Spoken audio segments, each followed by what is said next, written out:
Janmay, Kevin, कुश, माही, नैतिक, पलक, परम, रचिनी, प्रज्वल, प्रथम,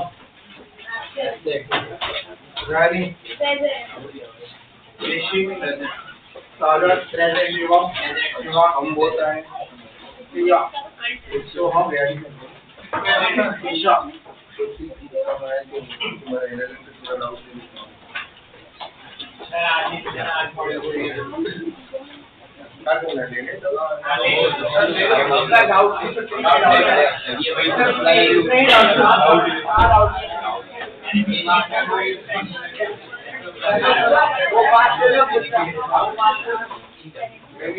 दो तीन अच्छे क्वेश्चन है वो ले रहा हूँ, ठीक है, एक दो मतलब ये 40 से 45 वाले नंबर आता है। एलएलएम के दो तीन अच्छे क्वेश्चन थे वो लेने हैं, बाकी को खत्म हुआ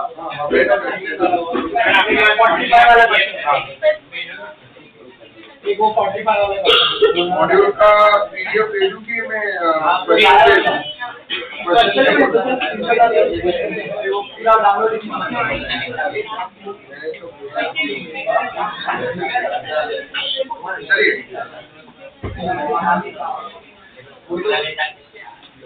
टोटल दी में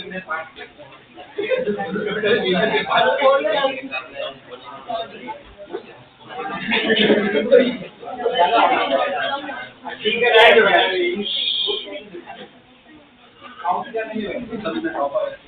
चलिए एक क्वेश्चन नंबर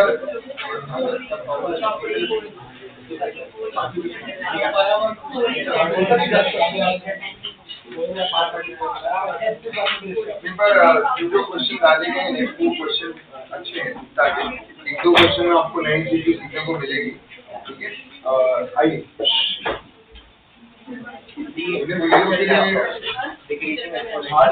मार्क करके रखे, लेकिन टाइम नहीं मिल रहा है। 12th वालों का तो ये महीना हमारे लिए होता है, ऐसा होता है कि पूरा वर्कलोड फुल रहता है इसमें, तो ये 12th वालों का पोर्शन का लास्ट महीना है ना, तो जितनी एनर्जी होती है वो सब उसमें डालनी पड़ती है। तो कोई टीचर फ्री हो जाते हैं इस महीने में, कोई मेरे जैसे टीचर होते हैं जो उनका बाकी है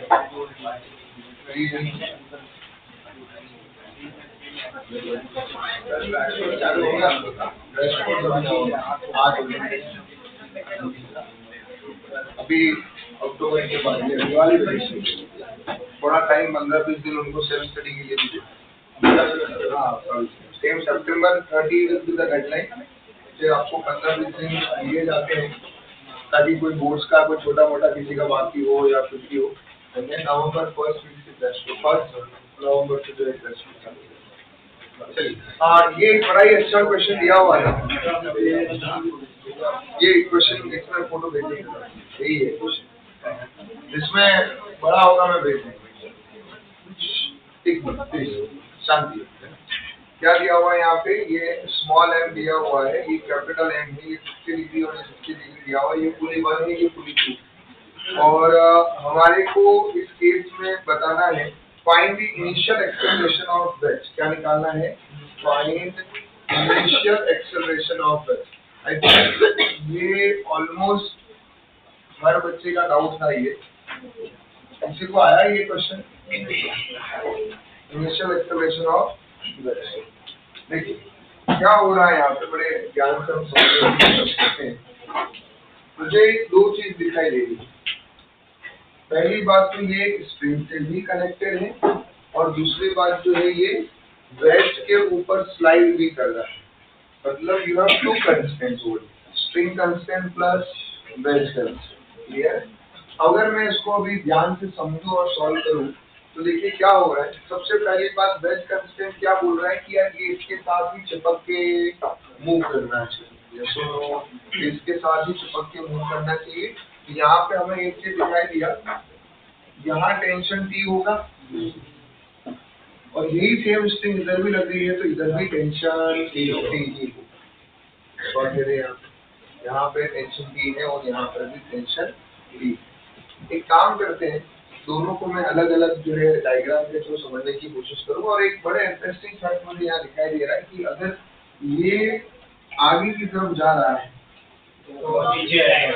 तो वो ब्लॉक के अंदर जो है वो मूवमेंट आएगा, वो ब्लॉक जो है नीचे की तरफ जाएगा, या उल्टा बोल सकते हैं कि अगर ये नीचे की तरफ जा रहा है तो आगे, ठीक है ना। बात वही है क्योंकि ये नीचे जाएगा, इसका वेट इधर, ये नीचे जाएगा तो ये इसको आगे की तरफ लेकर जा रहा है। एक ये सिंपल सी बात हमारे को दिमाग में बैठी। अब अगर मैं यहाँ पे ग्राउंड से अगर मैं खड़ा होकर देख रहा हूँ, ग्राउंड से मैं देख रहा हूँ, तो मुझे दो चीज दिखाई दे रही है। एक तो मुझे ये दिख रहा है कि ये आगे की तरफ जा रहा है, दूसरा कहीं ना कहीं इस वेज के रिस्पेक्ट में अगर देखूं तो नीचे जा रहा है। वेज के रिस्पेक्ट में किधर जा रहा है? नीचे। बड़े ध्यान से समझना, वेज के रिस्पेक्ट में किधर जा रहा है? नीचे की तरफ। तो अब ये रहा हमारे पास में वेज जिसका मास m है, इस पे टेंशन के नाम पे ये टेंशन T लग रहा है। ये एक काम करो, ये जो पुलिस पे अटैच है ना, फिक्स लगी हुई, इसको भी इसी के साथ पकड़ लो। तो ये इधर की तरफ क्या आएगा? Tension T,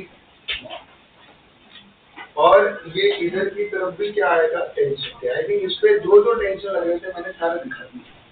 The good part is that कि यहाँ पर ये 60 डिग्री है, तो ये आ जाएगा T cos 60, और इसको लिखूंगा तो आई थिंक ये एंगल अगर 60 डिग्री है तो शायद ये भी 60 हो जाता है, तो ये भी कितना आएगा? T cos 60, and this both tensions are cancel out each other। Clear? तो इन दोनों का जो रिजल्टेंट होगा वो नीचे की तरफ आ रहा है, T sin 60, T sin 60, तो 2T sin 60 जिसको हम बोल सकते हैं।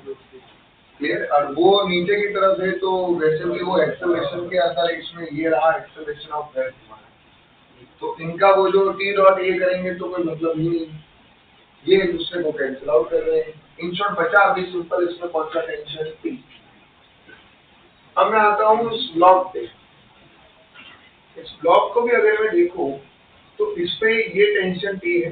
जैसा कि हमने बोला है कि अगर मैं इस ब्लॉक को वेस्ट के रिस्पेक्ट में देखता हूँ तो ये मुझे नीचे की तरफ जाते हुए दिखाई देता है, तो ये ABW है। क्लियर? साथ में ये इस तरफ भी जा रहा है एक्स डायरेक्शन में। अगर हम ग्राउंड से देखते हैं तो मुझे दो चीज दिखाई देती है, ब्लॉक के रिस्पेक्ट में नीचे जाते हुए दिख रहा है और उसके चिपका हुआ भी दिख रहा है। तो अगर ये वेज AW से जा रहा है तो ये भी कितने से जा रहा होगा? AW से। क्लियर है? यहाँ अब लगाता हूँ मैं इनके बीच में कंस्ट्रेंट मोशन। देखो स्टेप्स हमारी वही क्लियर है। पहला स्टेप्स होता है कि रिलेशन निकालो एक्सेलरेशन के बीच का। दूसरा स्टेप्स क्या होता है बताओ? केवल फ्री बॉडी डायग्राम बनाना और फिर इक्वेशन बनाना। ठीक है, हमारे को निकालना क्या है? हमारे को AW निकालना है इस वक्त।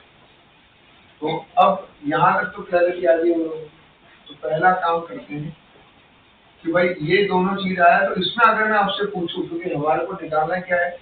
Summation of T vector dot E vector equal to T। मुझे इधर एक्सेलरेशन ऑफ ब्लॉक की जरूरत है। एक्चुअली हम जो डॉट प्रोडक्ट कर रहे होंगे T1 dot AW plus tension on two acceleration of block B। Block B का मुझे एक्सेलरेशन निकालना है। किसका निकालना है? Block B। तो ब्लॉक B का एक्सेलरेशन कैसे मिलेगा? आपको भी पता है ABW is equal to AB जो ग्राउंड से हमें दिखेगा माइनस AW। तो AB कितना होगा बताओ? ABW plus AW। अरे आया, क्लैरिटी आई। अब यहाँ पे इसको हमने सब्स्टिट्यूट कर दिया है, that is T1 dot AW plus T2 भी, T1 भी T है, T2 भी T है, और dot AW plus EW sorted है। अब डॉट प्रोडक्ट करते हैं, आई थिंक ये दोनों सेम डायरेक्शन में T इंटू AW ही आएगा। इन दोनों का डॉट प्रोडक्ट करते हैं, ये अपोजिट डायरेक्शन में है तो ये माइनस T इंटू AW आएगा। बरोबर लिख रहा हूँ मैं AW। अब मैं प्लस का साइन लगाऊंगा, इन दोनों का डॉट प्रोडक्ट करता हूँ तो इनके बीच में एंगल कितना दिखेगा, 60 डिग्री। तो आएगा T into AW cos 60। Sorted है यहाँ पे। यहाँ से मुझे क्या मिला देखो, ये APW का वैल्यू कितना मिलेगा, 3/T AW। सही लिखा है, 3/2 AW। आई थिंक एक्सेलरेशन के बीच का रिलेशन मेरे को मिल गया है, और वो भी मुझे बहुत सारे एक्सेलरेशन मिला है। Acceleration of block with respect to wedge का रिलेशन मिल गया है, एक्सेलरेशन ऑफ वेज के रिस्पेक्ट। तो पहली जर्नी तो हमने आराम से क्रॉस कर ली।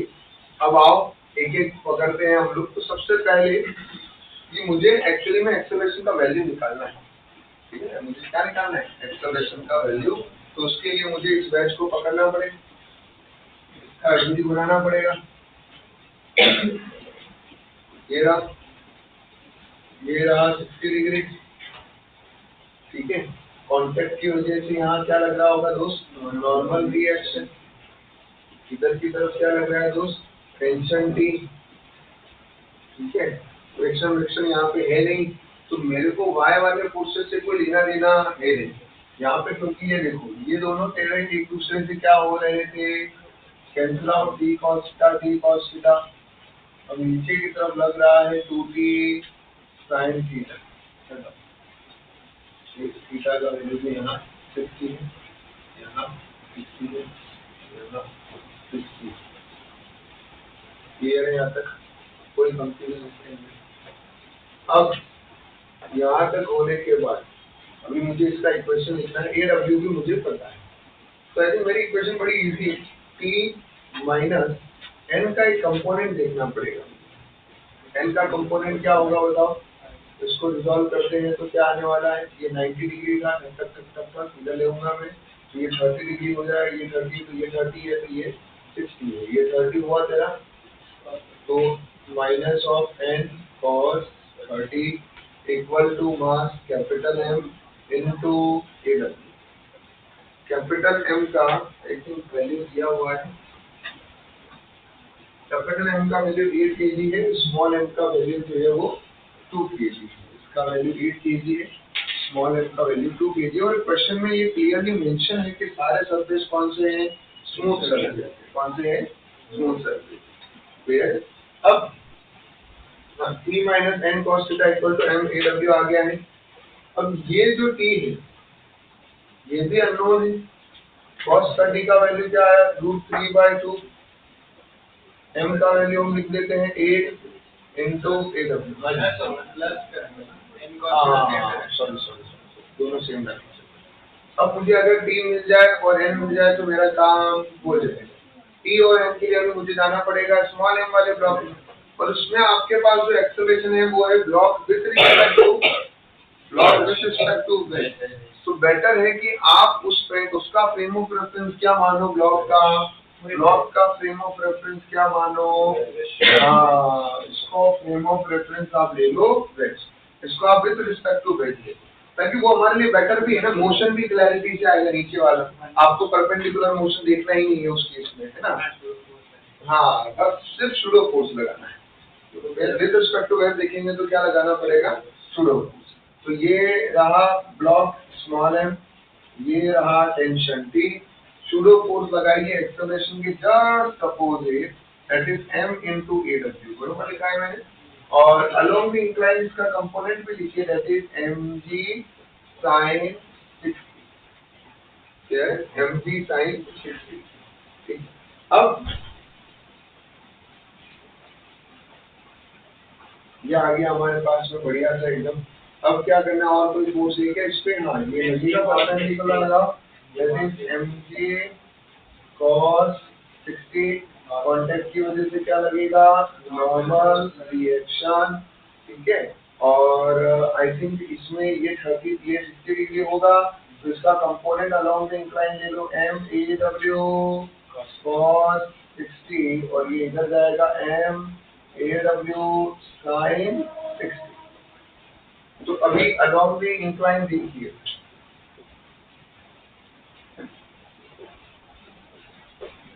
बड़ा अच्छा टाइप है क्योंकि इसमें लोग कंफ्यूज बड़े होते हैं, बहुत सारी जगह कंफ्यूजन आता है। लोग सोचते हैं यहाँ इन्होंने अलग अलग, कभी कोई वेज कंस्टेंट लगाने का सोच रहा होता है, कभी ये, तो क्या अभी क्योंकि आपने पढ़े दोनों है तो आप वो सारा जो पढ़ा है वो लगाने की कोशिश करते हैं, उसमें यहाँ गड़बड़ होने के चांस है। वेज कंस्टेंट में तुम इसके परपेंडिकुलर होंगे, तुम मानोगे AB is the acceleration of the block, AB is the acceleration of the block. अब वो तुम्हारे को ये नहीं पता ना कि वो अलोंग द इंक्लाइन ही होगा, ग्राउंड से देखेंगे तो वो तो किसी और डायरेक्शन में आ रहा है, इधर आप देखिए दोनों का रिजल्टेंट देखोगे तो इधर के आ रहा होगा वो बीच, तो इसलिए जो है वहां पर हमारे को मेहनत करने की ज्यादा जरूरत पड़ती है। तो इसलिए मैंने अभी इसको, मेरी तरफ से मैंने इसको क्या कर दिया कि काम करो ना यार, हम इसको सिंप्लीफाइड वे में देखते हैं। अगर मैं ब्लॉक को ऐसे देख रहा हूँ तो ये नीचे जा रहा है इधर की तरफ, और ग्राउंड से देखता हूँ तो ये एक्स में भी इधर जा रहा है, तो इन दोनों का resultant will be the block का। तो मैंने इसको वेक्टर फॉर्म में कर दिया, जिसमें उसको क्या करा दिया ऑटोमेटिकली। तो वेक्टर फॉर्म में करना भी कभी कभार हमारे लिए क्या हो जाता है, इजी। अब वहां से हमें क्लियर कट आइडिया भी मिला कि आपको इधर आपके पास एक्सेलरेशन का रिलेशन ब्लॉक और वेज का है, तो बेटर है कि जब आप ब्लॉक का एफबीडी बनाओ तो आप उसमें फ्रेम ऑफ रेफरेंस किसको मान के चलो, वेज को। जब वेज को फ्रेम ऑफ रेफरेंस मानोगे तो उस केस में आपको यही एक्सेलरेशन दिख रहा है along the ways, that is और परपेंडिकुलर क्या रहने वाला है, वेज पे, वो उसके चिपका हुआ ही रहेगा वेज के रिस्पेक्ट में। तो अलोंग इसमें देखता हूँ तो नीचे की तरफ जाता हुआ mg sin 60 का वैल्यू हो गया √3/2 माइनस ऑफ टेंशन t, हाँ बिल्कुल, प्लस MAW cos 60 का वैल्यू half minus c equal to MAW। ठीक है, एक काम कर सकते हैं हम, ABW को कैन वी राइट 3/2 AW, ये यहाँ से रख दूं मैं, यहाँ पे 3/2 AW रख दूं मैं, तो ये क्या हो जाएगा M का वैल्यू भी दिया वो भी रखेगा ताकि सिंप्लीफाई होते जाएगा। 2 20 into 20 √3 जी √3 जी 10 √3 लिखिए, जी का भी वैल्यू पुट कर दीजिए, प्लस 2 से 2 इधर कैंसिल हुआ, बचा क्या सिर्फ और सिर्फ AW माइनस ऑफ t, इधर आया 2, ABW का वैल्यू कितना लिखा 3/2 AW, अरे आया ना, यहाँ से इसको और इधर भेज देता हूँ, 10 √3 minus c equal to 2 AW। I think ये रहा इक्वेशन नंबर 2। अब परपेंडिकुलर टू द इंक्लाइन देखिए, क्या देखेंगे, perpendicular to the incline, perpendicular to the incline देखो क्या आएगा, परपेंडिकुलर टू द इंक्लाइन एक आ रहा है हमारे पास में ऊपर की तरफ, आई थिंक इसमें तो नेक्स्ट फोर्स 0 है, अब इक्वल टू डाउन क्या होगी, अरे नहीं तो एक और है ना, एन 3 अननोन है, तीसरी इक्वेशन लिखनी पड़ेगी, हाँ n plus MAW sin 60 equal to mg cos 60, ये n लिखा हमने, plus 2 into AW sin 60 √3/2 20 into 1/2 मतलब 10। Now you have 3 equation and 3 variables. So अब solving 1, 2 and 3, you will get the value of t, you will get the value of 10, you will get the value of t। ठीक है, आपको ये तीनों का value मिल जाए, इसको अच्छे से लिख लो, क्योंकि बड़ा अच्छा क्वेश्चन है ये हमारा। सर मतलब आप कर रहे हैं इसके, आप पूरा समझा रहे हो, मतलब वही बोलो। अब ये एक वैरायटी ऑफ क्वेश्चन है, देखो क्या होता है, जब तक हम वो टाइप के क्वेश्चन नहीं करेंगे ना तो हमारे दिमाग में वो चीज नहीं है। तो अभी मैंने इसलिए स्टार्टिंग कैसे किया, मैंने अभी आपके दिमाग में ऐसा फ्लो बैठना चाहिए, जब भी ऐसा क्वेश्चन आए जहाँ वेज पे ऐसे स्ट्रिंग लगी हुई हो, एक मिनट, तो हमें क्या दिमाग लगाना है, पहले आप सोचो कि यार मैं कैसे जा सकता हूँ। तो पहले हमने सोचा कि सिर्फ इसमें स्ट्रिंग कांस्टेंट ही लग रहा है क्या, तो हमारे दिमाग में आवाज आएंगे सिर्फ स्प्रिंग कांस्टेंट नहीं लग रहा है, इसमें वेज कांस्टेंट भी लग रहा है। ठीक, अब दूसरी चीज हमने सोचा कि आज इसमें एक काम करते हैं, एक इक्वेशन अगर मैं लिखने भी जाऊं तो क्योंकि स्प्रिंग कंस्ट्रेंट में जब हम ये टेंशन डॉट ए करते हैं, ये बड़े ध्यान से समझना है, टेंशन डॉट ए करते हो उसमें दोनों ही acceleration with respect to ground होनी चाहिए। ऐसा नहीं कि एक एक्सेलरेशन आपने क्या दिया विद रिस्पेक्ट टू वेज ले लिया, एक एक्सेलरेशन ले लिया विद रिस्पेक्ट टू ग्राउंड, ऐसा नहीं चलेगा। अगर आप वर्चुअल वर्क का प्रिंसिपल लगा रहे हो तो आपके दिमाग में क्लियर होना चाहिए कि ये जो दोनों एक्सेलरेशन में यूज करूंगा वो विद रिस्पेक्ट टू ग्राउंड होने चाहिए, है ना, सेम फ्रेम ऑफ रेफरेंस पे होनी चाहिए। तो आप देखिए मैंने दोनों ही acceleration with respect to ground दी। तो अब दूसरी चीज मेरे दिमाग में आई यार विद रिस्पेक्ट टू ग्राउंड तो हम दे रहे हैं, लेकिन अभी यहाँ पे हो क्या रहा होगा, मोशन को थोड़ा प्रेडिक्ट करना पड़ेगा।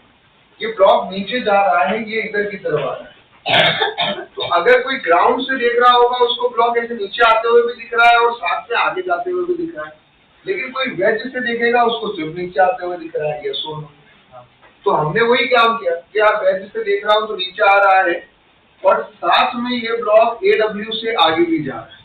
तो ग्राउंड से अगर मैं देखूंगा तो मुझे जो मिलेगा AB वो ABW मतलब क्या हो जाएगा, acceleration of block with respect to wedge, AB minus AW नहीं है, इसको इधर भेज देंगे तो एक्सेलरेशन ऑफ ब्लॉक मिलेगा। इसको हमने पुट कर दिया तो ऑटोमेटिकली आंसर आने लगा। ठीक ये तो एक बात तो हाँ समझा, पर एक दो और क्वेश्चन करने पड़ेंगे। मैं ढूंढ के मैं हाँ निकाल के देखता हूँ।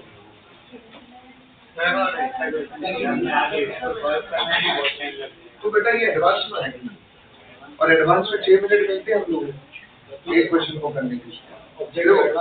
आप एडवांस ऑब्जेक्टिव में ये सिंपल लॉजिक है, अगर कोई क्वेश्चन बड़ा है तो उसके लिए टाइम भी तो ज्यादा दिया जा रहा है, 6 मिनट लगेंगे और आपके पास एडवांस में 18 क्वेश्चन आते हैं या 15 क्वेश्चन आते हैं, तो ऑब्वियस बात है आपको सारे क्वेश्चन तो होते ही, आप उसमें से 50% भी क्वेश्चन कर लेते हो तो भी हमारा अच्छा खासा काम हो जाता है। तो एडवांस में हमारे पास थिंकिंग के लिए भी टाइम है, सोचने के लिए भी टाइम है और ये करने के लिए भी टाइम है। तो ये एडवांस में सर्च के लिए हमारे वही, इसलिए मैंने क्या बोला है, आप इसको एज अ टाइप जो है उसको बढ़िया से लिख के रखो, साइड मेंशन कर दो कि ऐसा ऐसा सिनेरियो आएगा ना, मुझे ऐसा थिंक करना है। पहली बार कोई नई चीज आती है तो उसमें उस लेवल का थॉट डेवलप करना बहुत डिफिकल्ट होता है, बट रन टाइम में वो थॉट अगर डेवलप हो गया तो अच्छी बात है, पर वो आपको ऐसे अलग अलग सिनेरियो वाले क्वेश्चन जो है वो सॉल्व करने पड़ेंगे। तो इसमें कुछ मॉडिफाई करके करेंगे ना तो तुम कर लोगे आराम से, क्योंकि तुमने इसको इसका थॉट प्रोसेस डेवलप हो गया। इसीलिए बोलते हैं कि क्वेश्चंस की प्रैक्टिस ज्यादा होनी चाहिए, जितना ज्यादा अलग अलग वेरिएशन के क्वेश्चन लगाओगे आपका वो थॉट डेवलप होते जाएगा। कॉन्सेप्ट हो गया, मुझे बताओ इसमें एक भी ऐसा कॉन्सेप्ट है जो आपने नया सुना हो, सिर्फ विजुअलाइजेशन इसमें नया आया है। अब विजुअलाइजेशन क्या नया आया कि भाई मैंने इसको कैसे विजुअलाइज किया, तो एक तो मैंने लगाया वही इक्वेशन है, सेम इक्वेशन। विजुअलाइजेशन में मैंने देखा यार ब्लॉक इसके रिस्पेक्ट में नीचे आ रहा है, AW से पूरा सिस्टम जा रहा है, वहां से वेक्टर फॉर्म से कर लो तो वो मेरे को इजी नहीं लगा। अब तुम कहीं और सोल्यूशन देखोगे या बुक का सोल्यूशन देखोगे, है ना, तो वो कुछ और ही है, वहां कुछ और दिया हुआ, मैंने इस तरह से सोचा तो मैंने ऐसे कर दिया।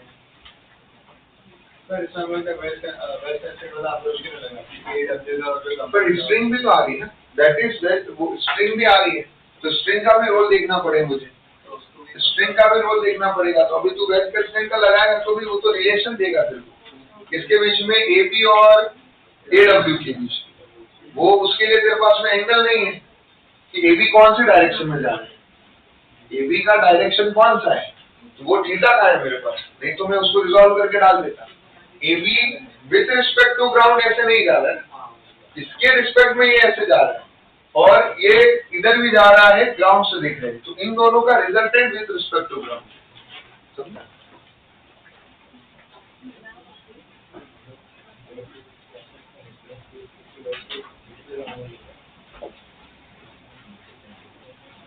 अभी 2-3 साल पहले एक क्वेश्चन मेरे सामने भी आया था तो मैंने सेम वही, क्योंकि एक दिमाग में वही आता ना वेज कल्चर से, वही तो मैंने वही डायलॉग बनाया कि अपन वेज कल्चर से स्कोर आएंगे। फिर क्या हुआ, मैंने अभी जैसी एक्सेलरेशन देखा तो मेरे पास एंगल ही नहीं है, अब अगर मेरे पास एंगल नहीं है तो मैं रिजॉल्व करके वो कंपोनेंट कैसे लाऊं? क्योंकि आपका ए बी, ये ए बी डब्ल्यू, ये डब्ल्यू, ए बी इधर कहीं होगा। अब तुम इसके परपेंडिकुलर ड्रॉ कर रहे हो तो ये एंगल थीटा कहाँ है तेरे पास? तेरे पास एंगल थीटा है ही नहीं, तो वो भी अननोन हो जाता है। फिर उसको कर सकते हैं, उसको किया जाता है कि एक अननोन हो जाए, ये थीटा, ये अलोंग वाला हो गया ए बी डब्ल्यू। तो इन शॉर्ट तुम्हारे को अल्टीमेटली जाके वैसे ही जाना है। तो ये बेहतर अप्रोच और ज्यादा बेटर नहीं। कैसे हो सकता है मैंडेटरी नहीं है वो। जितना अभी यहाँ पे आप वर्टिकली डाउनवर्ड इसको अज्यूम करना, मतलब कि आप वो मोशन रन टाइम वाला मोशन, ये इधर भी मूव कर रहा है, ये इधर भी मूव कर रहा है, जितना इधर कर रहा है उतना ये बैलेंस कर रहा है।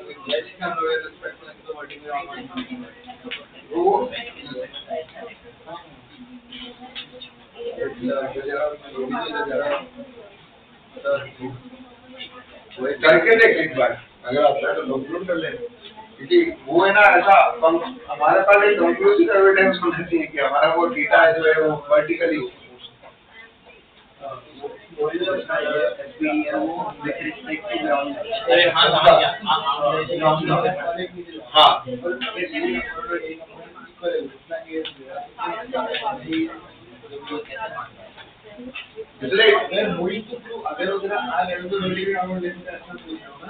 वो तो अगर ऐसा लेके अगर आ गया तो फिर हम लोग उसको कंक्लूड कर सकते हैं। जब नहीं लग रहा हो ना जहाँ पे, क्योंकि क्वेश्चन में हम लोग यहाँ पे हिट एंड ट्रायल कहाँ कर सकते हैं? जब हम प्रैक्टिस करें, जब हम सॉल्विंग कर रहे हैं तो वहाँ हिट एंड ट्रायल नहीं कर सकते। वहाँ हमारे पास में कोई या तो स्टेटमेंट हो या मैथमेटिकली प्रूवन चीज। तो अगर नहीं है मैथमेटिकली प्रूवन तो उसको फिर वेरिएबल ही मान के चलना है।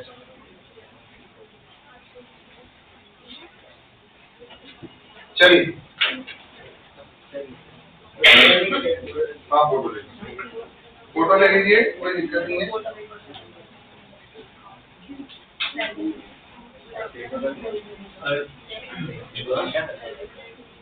हाँ, मेरा तो बन गया और एडवांस के डाल दिए अभी।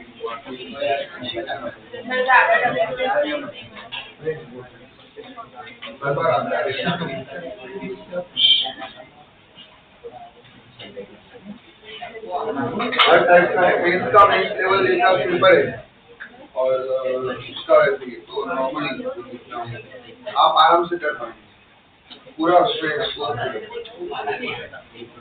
है।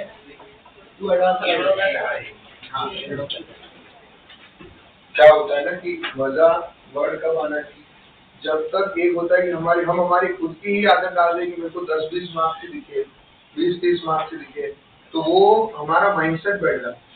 जब तक पेपर में मेन एग्जाम में अगर कोई 100 आउट ऑफ 100 ला रहा है और बाकी एवरेज मतलब बाकी बच्चे भी जो है उतना स्कोर पर कर रहे, तो पेपर की डिफिकल्टी सेट होती है। तो हमें वही डिफिकल्टी के हिसाब से जो है जाना चाहिए, ताकि हमारा मोरल हमेशा ये रहे कि फिजिक्स में तो हमें 70-80 ला सकता हूँ, 70-90 ला सकता हूँ, 100 भी ला सकता हूँ। तो वो चीज पे काम करो। अननेसेसरी हम ऐसा रैंडम कुछ भी डाले, देखो डालने में तो क्या है, हमारे को तो कोई दिक्कत ही नहीं है, ऑप्शन सेलेक्ट करना है, दिलदार तेरे को जो डालना है, पेपर तो तुम्हें देना।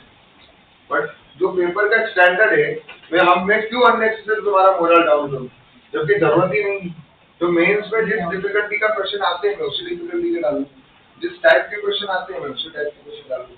क्या पता ऐसा भी होता है कि बहुत बार कोई क्वेश्चन जो है रिपीट हो जाते हैं क्लास में, वही एग्जाम में आ जाते हैं, तो वो तो मेन एग्जाम में तो होगा ना। तो हमारे को ये सोचना है कि पेपर में कैसा पेपर, अगर बहुत टफ पेपर है तो उसमें हमारे को मॉडरेट लेवल पे जाना है, तो उसके लिए स्कोरिंग करना पड़ता है। फिजिक्स में जो पिछले 6-7 साल से जिस टाइप का पेपर आता है वही पेपर हम हर बार डालते हैं, हम लोग उसी स्टैंडर्ड का पेपर बनाते हैं। तो उसमें आपका टारगेट क्या होना चाहिए कि मैं 50 आ रहे हैं ना, तो वो उसमें मजा नहीं, 60 आ रहे हैं तो उसमें मजा नहीं है, मुझे उसमें कितने लाने हैं, 100 आउट ऑफ 100 लाने। तो मेरा स्कोर 270, 280, 250, 260 रिफ्लेक्ट करेगा। तो फिजिक्स ही तीनों में ऐसा, और आप लोगों ने अभी तक ये देख भी लिया होगा कि आपका ओवरऑल स्कोर जिसने बढ़ा के रखा हुआ है वो कौन सा सब्जेक्ट है। और ऐसा नहीं कि पेपर इजी आ रहा है, पेपर जैसा जेडब्ल्यू मेंस का स्टैंडर्ड है उसी स्टैंडर्ड से आ रहा है। तो अब आपका भी माइंडसेट बना हुआ है कि हाँ मेरे फिजिक्स में 60-70 नंबर आ रहे हैं, तो मैं थोड़ा और सॉल्विंग करूंगा तो 80 आएगा। तो उसी बहाने आप क्या करते हो, सॉल्विंग करते हो। नहीं तो क्या होगा, धीरे धीरे उसमें 20 नंबर ही आ रहा होगा, तुम क्या सोचोगे छोटा है इसमें भी है। तो जो स्टैंडर्ड जिसका है ना उसको उसी हिसाब से पढ़ना चाहिए। अभी तुम एडवांस के क्वेश्चन करोगे तो एडवांस का पेपर दोगे तो उसमें तुम्हें लगेगा कि यार उसमें आते हैं क्वेश्चन, थोड़े अतरंगी भी आते हैं कुछ, तो हर का अलग अलग स्टैंडर्ड। हाँ बिल्कुल सही है। 30√3/20 इसमें आया था तुम उसको पूछा नहीं तो भी। चलिए एक क्वेश्चन अभी देखते हैं।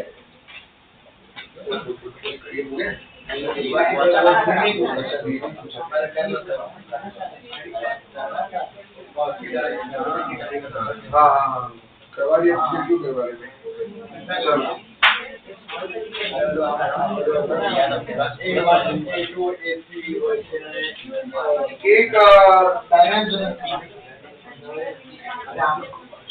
एक डाउट था जो मैक्सिमम बच्चों ने आई थिंक मुझे पूछा है, वो है एक 45 क्वेश्चन था। 45 मैक्सिमम बच्चों के नंबर आया था 45।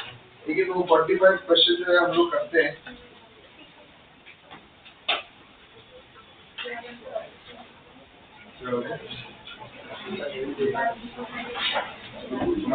और ये अच्छी बात ये है कि अभी जो हम पढ़ रहे हैं उसके टॉपिक से थोड़ा रिलेटेड है, उससे भी कर सकते हैं।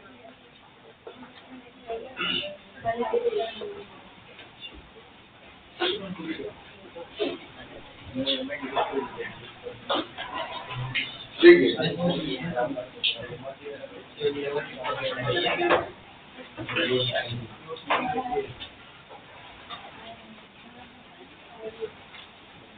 क्वेश्चन पढ़ो, देखो इसमें आया उसमें।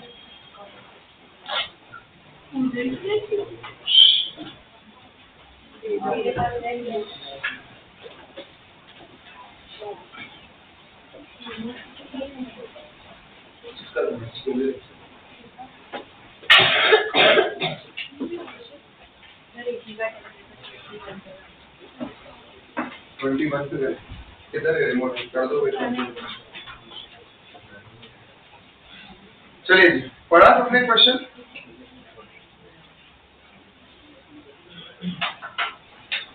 What minimum velocity should the block be projected from the left end A towards end B, such that it reach the other end B of the conveyor belt moving with constant velocity B, and the friction coefficient between the block and the belt is mu. Friction coefficient between the block and the belt is mu. देखिए यहाँ पे हमारे को निकालना क्या है, हमें find करना है वेलोसिटी, निकालना है ब्लॉक। क्या निकालना है हमें? वेलोसिटी निकालना है, ब्लॉक की velocity I have to find. Simple logic से समझते हैं कि ब्लॉक की वेलोसिटी हम लोगों को निकालना है, हमें फाइंड करना है। क्या दिया हुआ है यहाँ पे? ये रहा तेरा कन्वेयर बेल्ट, ये रहा तेरा ब्लॉक। ऐसा मुझे तो लगा है कि हमने काइंड ऑफ क्वेश्चन नहीं किया, तो मैंने दूसरे और बैच में करवाया होगा। ये रहा है, ये देखो, ये v0 वेलोसिटी से मान लेते हैं what minimum velocity should project. तो हमने कितनी वेलोसिटी से प्रोजेक्ट किया इसको? v0 वेलोसिटी से। और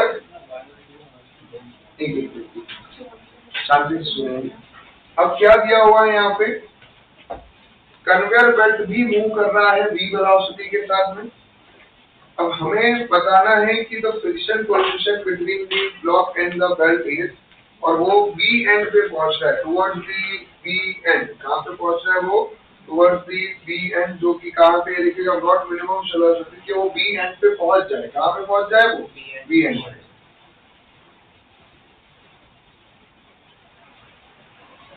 ठीक है, अब यहाँ पे सिंपल लॉजिक से समझना है। बी एंड पे पहुंच जाए इसका मतलब क्या? थोड़ा विजुअलाइजेशन देखा हो कि क्या हो रहा होगा। मान लो, और मिनिमम वेलोसिटी पहुंचना चाहिए कि भाई क्या होगा, अदरवाइज होना क्या चाहिए, अगर इसके पास वेलोसिटी नहीं होती तो वो उल्टी डायरेक्शन में आ जाता, इधर की तरफ ये v वेलोसिटी से जा रहा है तो भाई ये इसको इधर ले लेता। हम बोल रहे हैं कि v पे जो मिनिमम वेलोसिटी मतलब v पॉइंट पे जस्ट पहुंचा है, उसके बाद में फिर इसको इधर की तरफ खींच लिया जाए। हाँ, तो अगर मैं यहाँ थोड़ा रिलेटिव मोशन के बारे में सोचूं, किसके बारे में सोचूं, रिलेटिव मोशन के बारे में, तो रिलेटिव मोशन क्या बोल रहा है कि भाई तुम यहाँ से शुरू हुए थे, यहाँ पे तुम्हारा वेलोसिटी इसके रिस्पेक्ट में क्या हो चुका है, अदरवाइज पहले उसके पास कुछ वेलोसिटी एक्स्ट्रा था, उस एक्स्ट्रा वेलोसिटी से वो आगे की तरफ जा रहा है, बी पॉइंट पे आके कन्वेयर बेल्ट के रिस्पेक्ट में क्या हो गया है 0, और फिर कन्वेयर बेल्ट जिधर जाएगा उधर ही बी ब्लॉक में जाएगा। आई होप क्लियर हो गया यहाँ पे। तो इस केस में at B point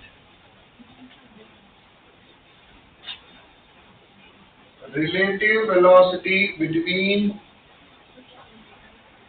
conveyor belt, क्या है conveyor speed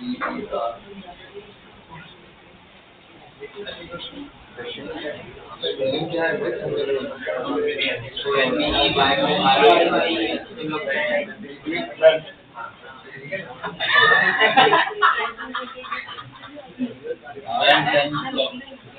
जंगल मारे नहीं पता नहीं यार, मैं भूल रहा था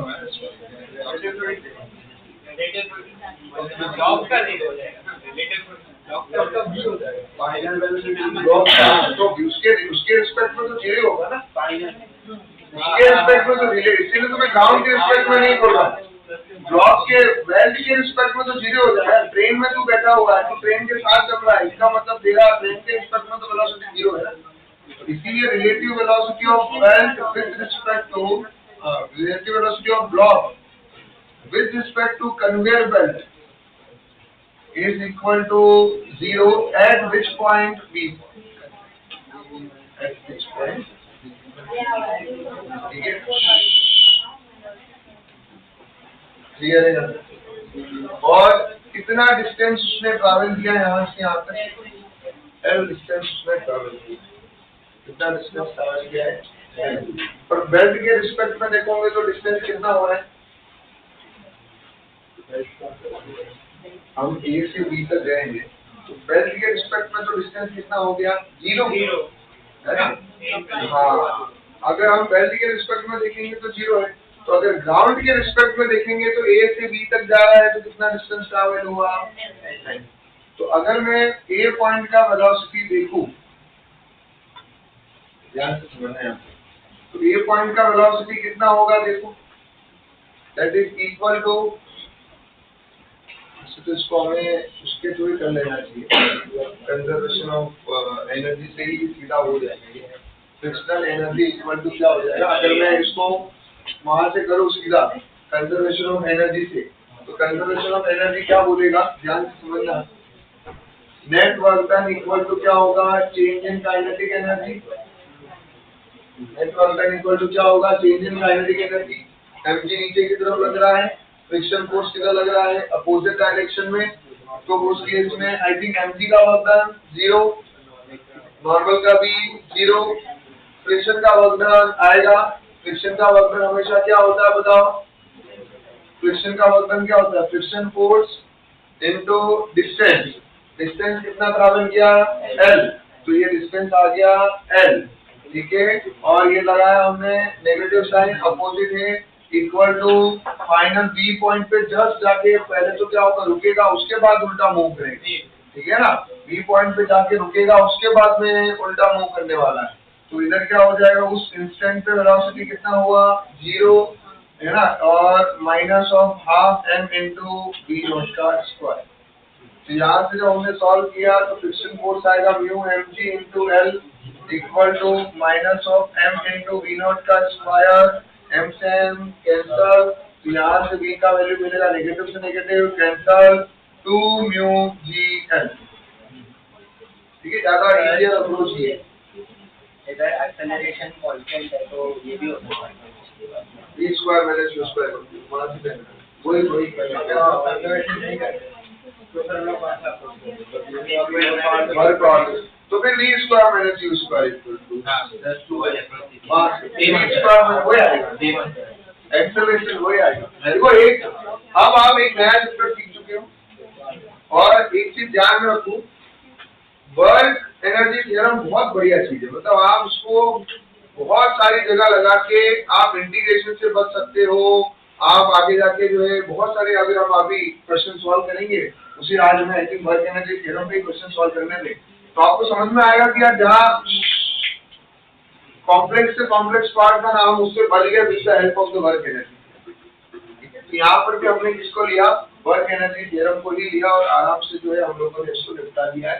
तो आप इसको देख सकते हैं, यहाँ से स्टार्ट किए थे, इनिशियल वेलोसिटी v0 थी और इस पॉइंट पे आके जो है उसकी वेलोसिटी, क्योंकि इसके बाद वो रिवर्स हो रहा है, अगर कोई चीज रिवर्स हो रही है इसका मतलब क्या हो रहा है कि उस पॉइंट पे उस इंस्टेंट पे इनिशियली क्या है होगी, पहले रेस्ट पे और फिर रिवर्स होगी। तो हम उस इंस्टेंट को देख के वहां पे हमें देखना है, ठीक है, क्योंकि इसके बाद अभी फ्रिक्शन नहीं लगेगा इनके बीच में, क्योंकि वो पकड़ के इसको साथ में चल रहा है। चले आगे अभी, अरे आया ना, एक क्वेश्चन और पूछा गया था मुझे, वो है 46, उसी के नीचे एक क्वेश्चन और दिया हुआ है।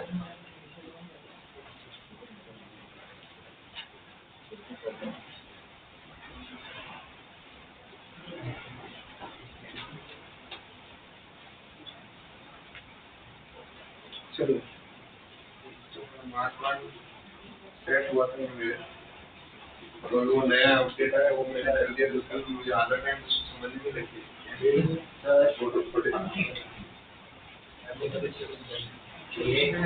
जो इनिशियल काइनेटिक है जो वो v0 प्लस v स्क्वायर की लेके है इनिशियल काइनेटिक, क्यों, क्योंकि इनिशियली भी उसका रिलेटिव वेलोसिटी तो v0 तो विद रिस्पेक्ट टू ग्राउंड की किया हुआ है, तो रिलेटिव को लेना है, विद रिस्पेक्ट टू ग्राउंड की किया हुआ है, विद रिस्पेक्ट टू ग्राउंड भी दिया हुआ है।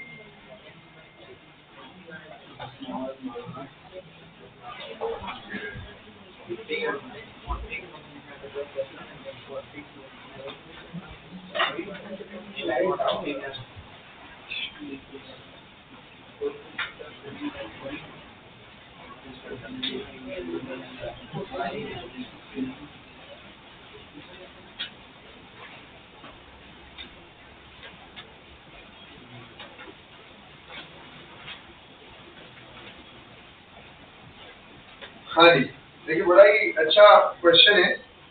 यहाँ पे जोरदार बात ये है कि तेरा फ्रिक्शन जो है ना वो वेरिएबल है, ऑप्शन तो दिख रहा है, सही है, सही है। अब तेरा यहाँ पे जोरदार बात ये है कि यहाँ तेरा म्यू जो है वो तेरा क्या है, हाँ म्यू तेरा क्या है, वेरिएबल है, म्यू क्या है तेरा वेरिएबल है। कर दू ये बोल,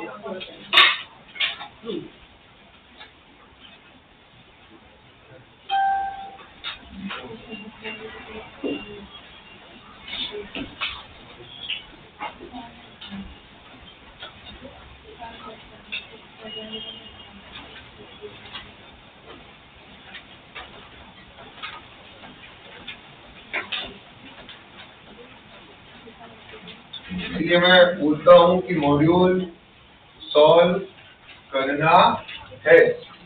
क्या है ना कि हमेशा हम सब लोगों की एक बहुत पुरानी आदत होती है, हमारी भी आदत, कि हम हमेशा घर की मुर्गी को दाल के बराबर मानते हैं। हम सोचते हैं कि यार क्लास का मॉड्यूल क्या ही, हम सिंगल सॉल्व करेंगे, हम ये सॉल्व करेंगे, हम यूरोडो सॉल्व करेंगे, हम प्रोटो सॉल्व करेंगे, पाथ फाइंडर सॉल्व करेंगे, पर हम कभी कभार जो है वो बेसिक मॉड्यूल सॉल्व करना भूल जाते हैं। और ऐसा नहीं है, उस बेसिक मॉड्यूल में बहुत सारी चीजें जो है वो धीरे धीरे बीच में जो है, क्योंकि वो आपका प्रैक्टिस करा दें। Path finder direct olympiad level के क्वेश्चन सॉल्व करा, ठीक है, और हमारा पहले जेईई मेंस का लेवल बने, फिर एडवांस का बने, फिर हम ओलंपियाड बनाएंगे ना। कि डायरेक्ट ओलंपियाड बनाएंगे और डायरेक्ट ओलंपियाड क्वेश्चन करोगे तो 1 घंटे में ही कितना होगा? सिंपल सी बात। अभी आप देखो हमें 46 मिनट हो गए, कितने सम किए हमने अभी तक?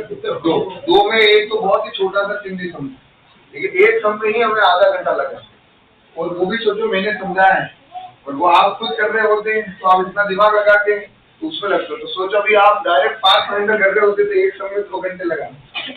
तो वो मार्क्स में क्वेश्चन सॉल्व करना भी जरूरी है।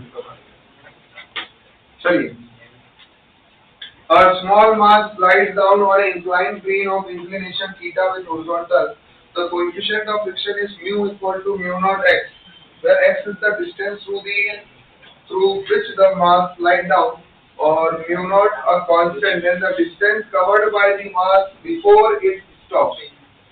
सबसे पहली बात जो तो हमें समझता है हम ऐसे सॉल्व करेंगे भाई। ये लीजिए इंक्लाइन प्लेन पे रखा है इसको हमने, बढ़िया ये लीजिए ये थीटा, डिस्टेंस निकालनी है। यार आपके मन में आएगा कि यार इस बंदे ने ऐसा कुछ करवाया तो था, है ना, कुछ किया था हम लोगों ने सिमिलर, ऐसा एक नोट बना के लिखा था, बट वहां पर हमारा म्यू जो है वो कांस्टेंट हुआ करता है। तो उससे हम एक काम करते हैं, पहले एक्सेलरेशन तो निकाल ही लेते हैं। तो वैसे अगर आपको डायरेक्ट ध्यान में हो तो आप सीधा भी फॉर्मूला लिख सकते हो, जी ब्रैकेट में sine theta minus mu cos theta, ऐसे कुछ इक्वेशन हुआ करता था, यस और नो, जो हम लोग आइडियली हम प्रूव करके इसको निकालते हैं एफडी बना के, ठीक है, नीचे आप सरफेस में आ रहा होता है। यहाँ पे उस म्यू का वैल्यू कितना दिया हुआ है? म्यू नॉट है। क्या हमें कॉस थीटा में थीटा दिया है क्या हमें थीटा के हमें ही आंसर आ रहा है, बहुत बढ़िया, कोई दिक्कत नहीं। अब आप मुझे बताइए, यहाँ तक देख के हमने वो डिस्टेंस निकालना सीखा था या डिस्प्लेसमेंट जिसको बोल सकते हैं, s equal to ut plus half at square, but क्या मैं यहाँ वो इक्वेशन लगा सकता हूँ? क्यों नहीं लगा सकता? एक्सेलरेशन x का फंक्शन आ चुका है। तो what you have to do to find the distance, आपको एक फॉर्मूला यूज करना पड़ेगा, v dv बाय dt। आपको एक फॉर्मूला यूज करना पड़ेगा, v dv बाय dt। अरे हाँ है ना, समझ में आया? आपने कौन सा फॉर्मूला यूज किया? v dv by dx। तो इस केस में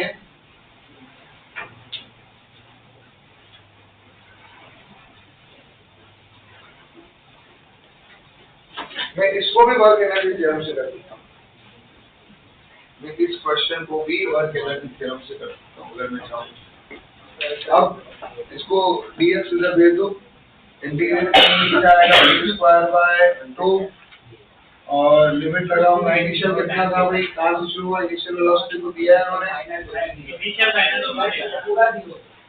दोनों ही जीरो है, स्टार्ट भी जीरो से हुआ था, एंड भी जीरो से ही हुआ है, तो जीरो जीरो खत्म, ठीक है। इसको dx इधर भेज दिया तो इंटीग्रेशन आया कि sine theta into x minus of mu naught x square by 2 cos theta. सही लिख रहा हूँ मैं यहाँ पे, क्लियर है? ये समझ में आया ना? dx को इधर भेजा, दोनों साइड का इंक्वायरी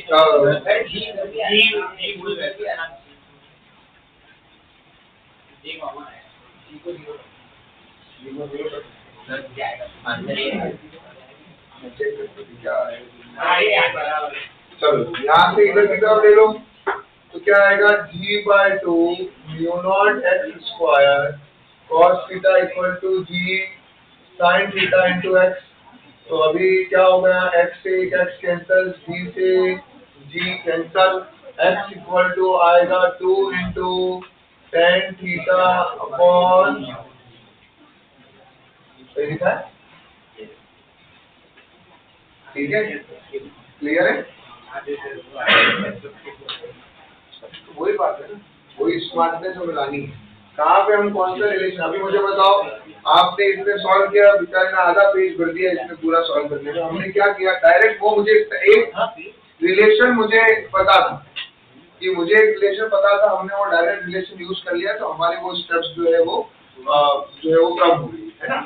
ये रिलेशन आपको डिराइव करना पड़ता है अगर आपको ध्यान में नहीं, तो इसीलिए मैंने वो लिखवाया था वहाँ पे कि स्मूथ सरफेस पे अगर ब्लॉक गिर रहा है तो जी साइन थीटा, रफ पे गिर रहा है तो जी ब्रैकेट में sine theta minus mu cos theta. Relation ध्यान में था मेरे को, मैंने सीधा उसको यूज कर लिया। अगर मैं इस क्वेश्चन को वर्क एनर्जी थ्योरम से करना चाहूँ, करूँ वर्क एनर्जी थ्योरम से या चलेगा?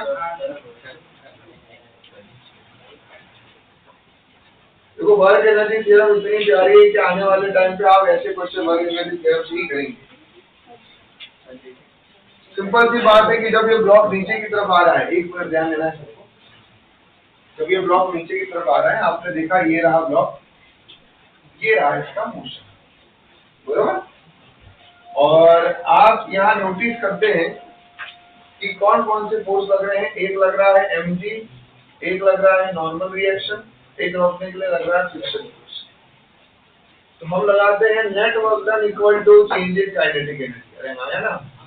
आप बोलते हो सर स्टार्ट भी 0 से हुआ था, एंड भी 0 से हुआ है, मतलब तो चेंज इन काइनेटिक एनर्जी तो हो गया ना। अब यहाँ 3 फोर्स दिख रहे हैं, work done due to gravitation force, work done due to friction force, work done due to normal. Normal का वर्क डन क्या आएगा? 0, क्योंकि वो डिस्प्लेसमेंट के परपेंडिकुलर है।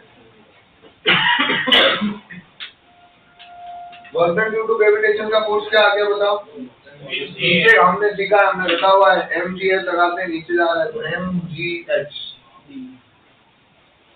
मेरे क्या जाएगा mgh plus work done due to friction force का फॉर्मूला क्या देखा हमने? Friction force into distance. लेकिन उसमें वो फ्रिक्शन फोर्स इनटू डिस्टेंस जब मैंने प्रूव किया है, वहां मैंने एक चीज लिखा है, याद करो कि magnitude of tangential force should be constant.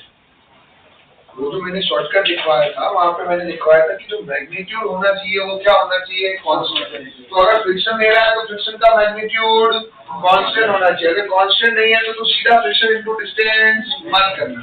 Tangential force वाला लिखा है हम लोगों ने, इसमें काम में मिलेगा भाई। लास्ट फ्रिक्शन में नहीं, वर्क एनर्जी थ्योरम में वर्क निकाला था, नेट वर्क डन पढ़ा था, जहां मैंने work done due to tangential force लिखवाया था, उसमें हमने फॉर्मूला जहां डिराइव किया था फ्रिक्शन इनटू वॉल, तो वहां क्या लिखा है मैंने? टेंजेंशियल फोर्स जिसका मैग्नीट्यूड क्या होना चाहिए? कांस्टेंट होना चाहिए। वही तो ये शॉर्टकट यूज कर सकता है, फ्रिक्शन इनटू डिस्टेंस। क्या यहाँ फ्रिक्शन तेरा कांस्टेंट है? तो यहाँ कांस्टेंट नहीं है, तो यहाँ वो शॉर्टकट यूज। देखो ब्रह्मास्त्र दिए हैं, लेकिन पता होना चाहिए कि कब चलाना है। समझ में आ रहा है ना? अब तुम मान लो यार हर किसी को छोटे मोटे को मानने में वो गलत अस्त्र चला रहे हो तो कुछ नहीं होने वाला है, ठीक है। तो सही अस्त्र सही जगह चलाना, तो पता होना चाहिए कि ये कब लगा सकते हैं। तो वो शॉर्टकट कब लगा सकते हो? जब फ्रिक्शन तुम्हारा मैग्नीट्यूड कांस्टेंट होता है। यहाँ तो फ्रिक्शन का मैग्नीट्यूड कांस्टेंट है ही नहीं, फ्रिक्शन का मैग्नीट्यूड आ रहा है μ0x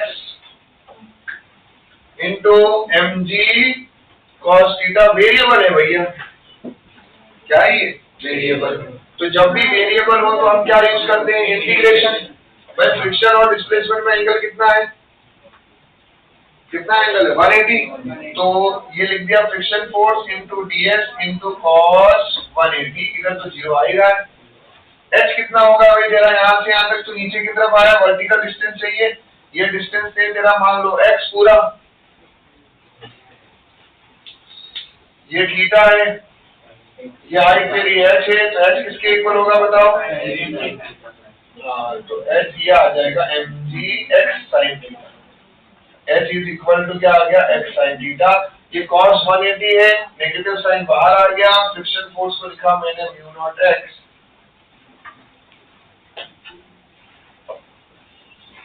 mg cos theta into dx, और यहाँ लिमिट लगाया कहां से कहां तक? 0 से x। बस अभी आप सॉल्व कर लीजिए, ये आ जाएगा mg x sin थीटा, ये नेगेटिव वाला इधर जाके पॉजिटिव हो गया, μ0 आया, x²/2 आया, mg cos थीटा।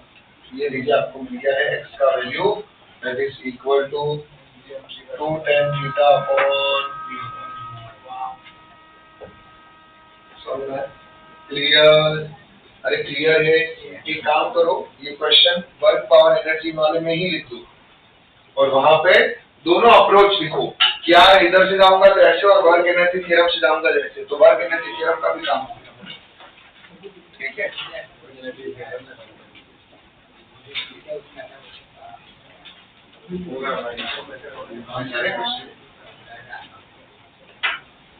ये चालू है अभी, ये वर्क एनर्जी थ्योरम में ही क्वेश्चन आ जाएगा। ये नंबर डाल दो, क्वेश्चन का स्पेस छोड़ दो, ब्रेक में अभी लिख देना, और दोनों ही अप्रोच लिखो, अप्रोच 1 अप्रोच 2। देखिए कंफ्यूजन कहीं क्रिएट होना ही नहीं चाहिए, हम किधर से भी जाएंगे क्वेश्चन उड़ाएंगे। अब देख रहे हो अभी वर्क पढ़ने के बाद थोड़ा हमारे को एनएलएम के क्वेश्चन सॉल्व करने में एक अप्रोच मिल रही है, ठीक है। और ये बहुत इंपॉर्टेंट पैरामीटर, इसलिए मैंने बोला ना कि ये दोनों भाई भाई, आप वर्क एनर्जी थ्योरम एनएलएम के कुछ टफ क्वेश्चन तो ऐसे उड़ा देगा धीरे धीरे। जल्दी लिखिए फटाफट, ये क्लास नोट्स पे डाल दीजिए।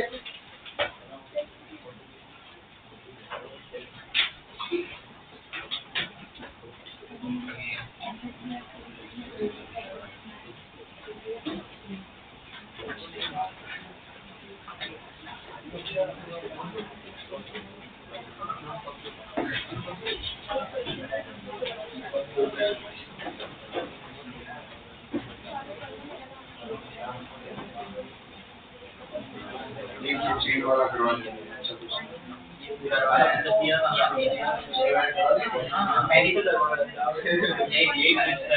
अच्छा कुछ अच्छा ये फिर उनको नहीं करा, तुम्हारा पहले जल्दी चल रहा था तो अब तुम्हारे साथ में खत्म हुआ है, तुम्हारे 2-3 लेक्चर कहीं गए होंगे तो वो तुम्हारे यहाँ चले गए होंगे।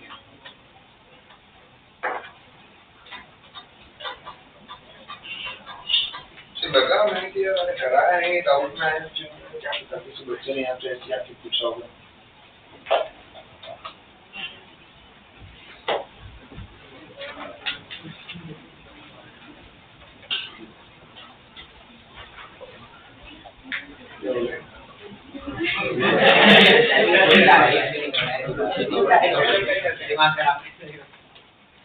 चलिए बड़े आगे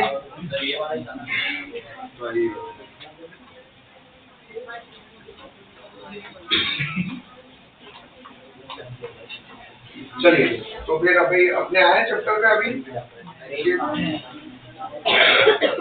बीच में 2-3 क्वेश्चन है, वो मेरे हिसाब से बड़े सिंपल से हैं, ठीक है ना। तो 2-3 क्वेश्चन और थे, एक तो वो ट्रक वाले पूछा है किसी ने, वो तो हमने ऑलरेडी किया था, वो ट्रक पे ब्लॉक रखा हुआ है, उन्होंने हमने वैल्यू निकाल के दिया था, उन्होंने ग्राफ पूछा है, तो जो हमारा कंक्लूजन आया वही से आपको ग्राफ बनाना है।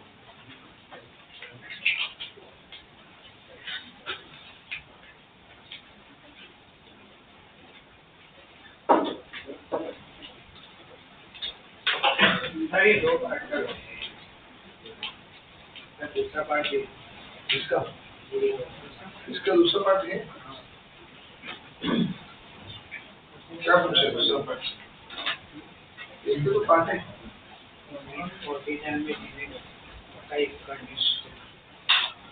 47 में डाउट है नहीं है, मैंने तो सॉल्व किया क्योंकि 47 उसमें नंबर नहीं लिखा था। हाँ तो ये भी क्वेश्चन की बात है, इसको 46 में है तो 47 में है, ठीक है। ये तो वही सेम इक्वेशन के साथ ही करना है। इसमें पूछा है about question speed of mass when travel the half of the distance, मतलब हाफ ऑफ द डिस्टेंस आए तो कितना स्पीड रहेगा। तो सेम यहाँ जब आप इंटीग्रेट, यहाँ जब आप लिखते हो तो यहाँ काइनेटिक एनर्जी कितनी हो जाएगी, हाफ mv² हो जाएगी, और x की वैल्यू कितनी हो जाएगी, x/2 हो जाएगी। क्या हो जाएगी x की वैल्यू x/2, तो आपको वो स्पीड मिल जाएगी अगर आप इसके वर्क एनर्जी थ्योरम से जा रहे हो। इधर जा रहे हो तो इधर आप लिमिट लगाओगे 0 से लेकर v तक, और यहाँ इंटीग्रेट जब dx के स्पीड में कर रहे हो तो 0 से लेकर h/2, ठीक है।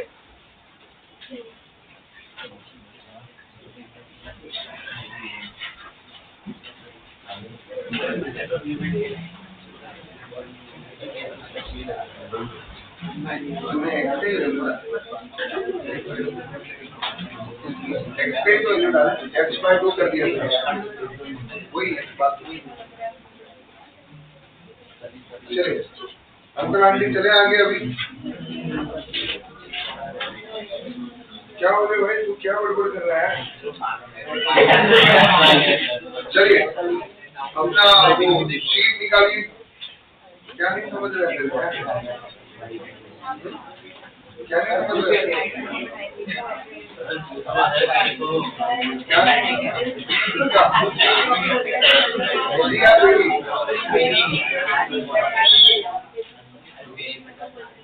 चलिए वो जो जेई का शीट था हमारा,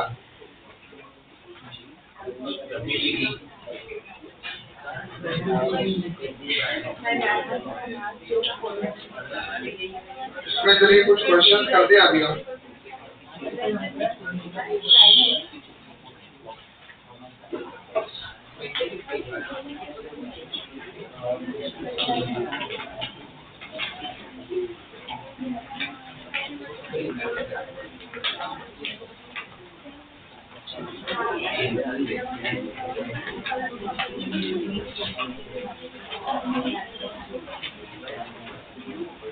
चलिए उसमें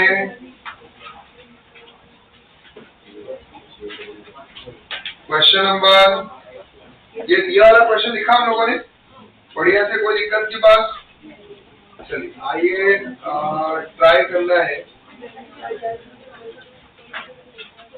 आई थिंक ये क्वेश्चन तो मैंने आपको उस टाइम पे दिया था 39 का last.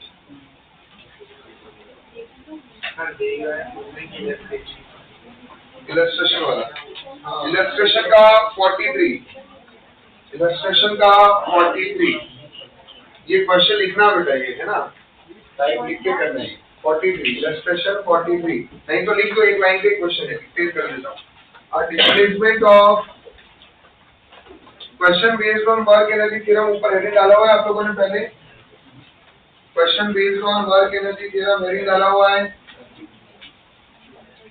The displacement x of a body of mass 1 kg on a horizontal smooth surface as a function of time t, displacement x of a body of mass 1 kg on a horizontal smooth surface as a function of time t is given by x equal to t cube by 3. Find the work done by external agent for first 1 second. For first 1 second. चलिए करिए।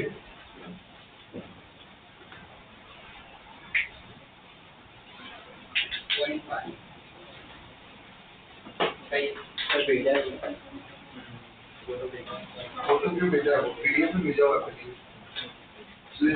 में दिया है तो भी illustration वाला है।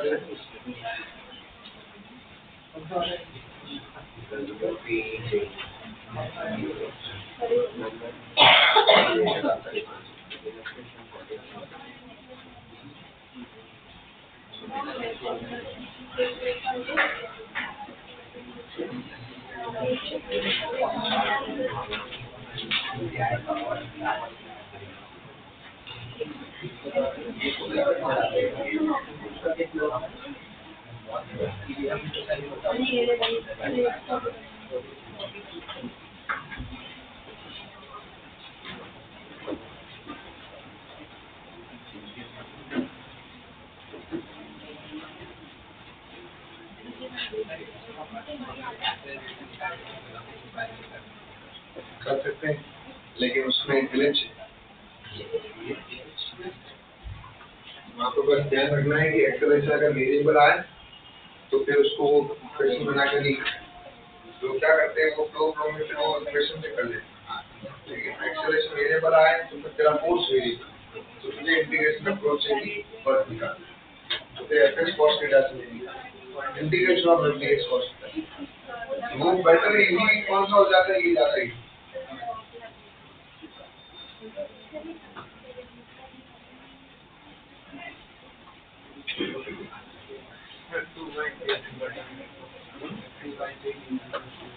Two by three 0.5 है, 1/2 आ रहा है 0.5।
तेरा हो गया ना ये तो ठीक है तू 42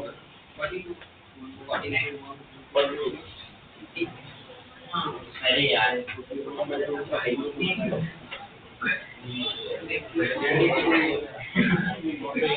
हवा में होगा तो उसको धीरे धीरे थोड़ा एक दो बार रेगुलर देना जरूरी है।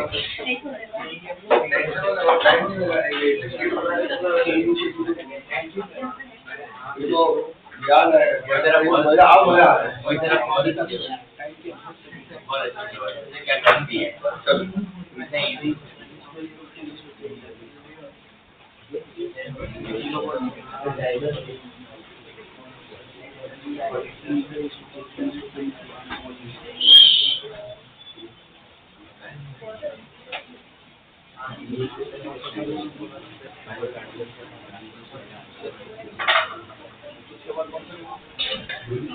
आई थिंक ये जो अभी हमने क्वेश्चन नंबर 42 दिया है इसको कौन सा क्वेश्चन दिया था पहले 43 हाँ 43 में डिस्प्लेसमेंट दिया हुआ है t³/3 मैं आप लोगों को यहाँ एक शॉर्टकट लिख के दे रहा हूँ वो आप अपने नोट में डाल दीजिए दिल दिमाग और आत्मा में इस चीज को बता देना है ठीक है और वही क्यों करना है उसका मैं रीजन में बता दूंगा कि देखिए जब भी आपको डिस्प्लेसमेंट दिया हो when displacement is the function of time क्या हो डिस्प्लेसमेंट टाइम का फंक्शन है डिस्प्लेसमेंट किसका फंक्शन हो टाइम का फंक्शन हो और आपको फाइंड करना हो क्या फाइंड वर्क डन क्या फाइंड आउट करना है आपको फाइंड करना है work done in t second ऐसा ही कुछ हमारा क्वेश्चन का लैंग्वेज रहता है find work done by the external force in first 1 second या इन t टाइम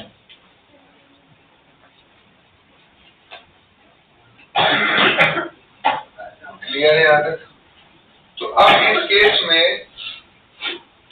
आपके पास दो स्टेप्स है स्टेप नंबर 1 दो स्टेप में इसको सॉल्व करिए देखिए एक तरीका क्या होगा सर डिस्प्लेसमेंट है इसको हम क्या करेंगे डिफरेंशिएट वेलोसिटी मिलेगा सर हम वेलोसिटी है उसको हम क्या करेंगे डिफरेंशिएट एक्सेलरेशन मिलेगा सर अगर वो एक्सेलरेशन कांस्टेंट हुआ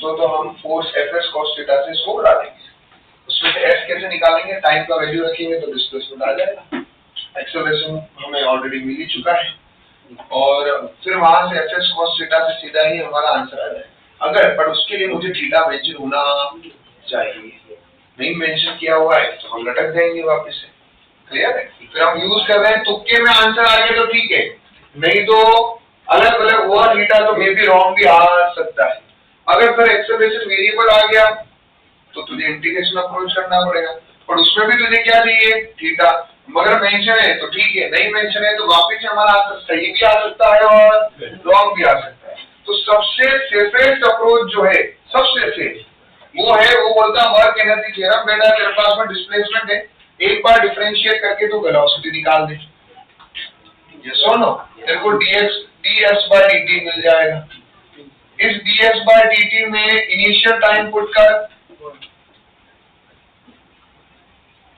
इस ds/dt में इनिशियल टाइम पुट कर एट इनिशियल टाइम जो भी हो वो टाइम 0 हो वो इनिशियल टाइम पुट करेंगे तो ये मुझे इनिशियल वेलोसिटी देगा इसी ds/dt में अगर हम फाइनल टाइम पुट करेंगे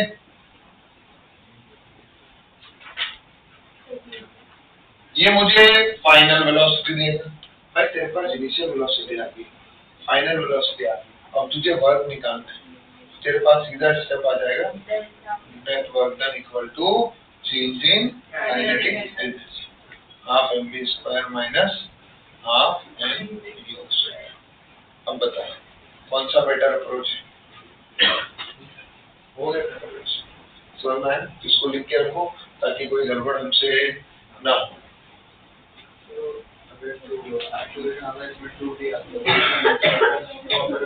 टूटी आता तो तेरा फोर्स आता है equal to mass into acceleration, वो भी टी का फंक्शन है, तो तेरा फोर्स अभी वेरिएबल हो गया और वो भी डिस्प्लेसमेंट का फंक्शन नहीं है, वो भी किसका फंक्शन है?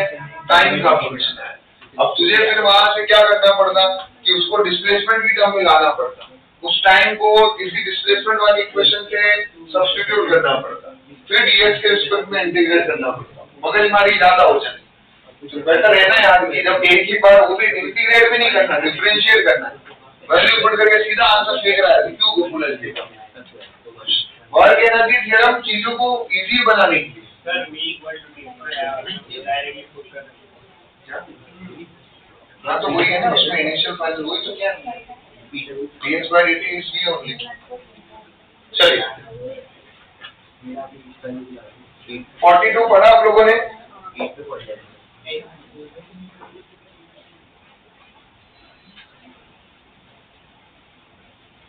42 पढ़ा क्वेश्चन आप लोगों ने? अच्छा क्वेश्चन है 42, गुड क्वेश्चन, बहुत बढ़िया क्वेश्चन।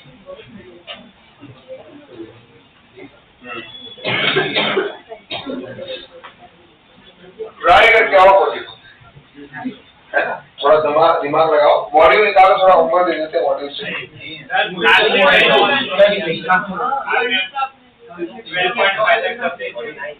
हाँ तुम्हें शीट दिया हुआ है। लॉज ऑफ मोशन बाकी कैसे चल रही तैयारी? बढ़िया एकदम, ठीक है।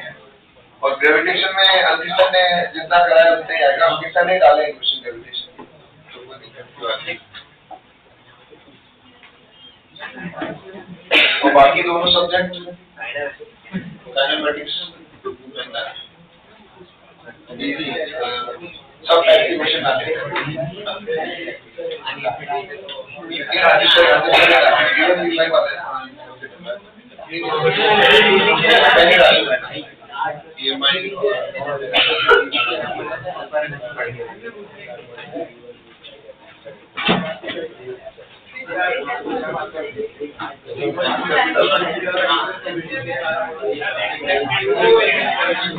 अरे इजी है,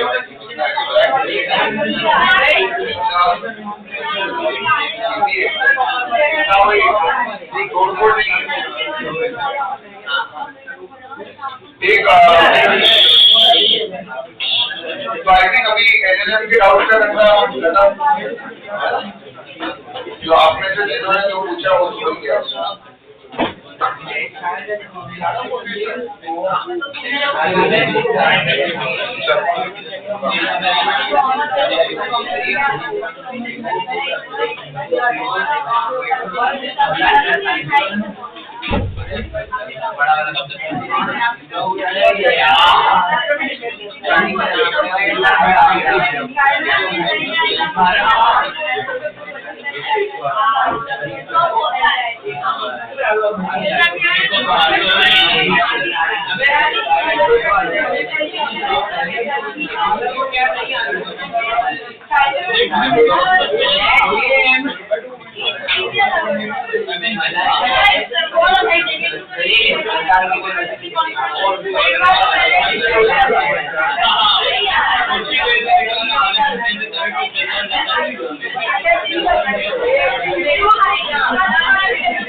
अरे संदीप आप हीरो सर को फ्री में दे देना मेरे बात ये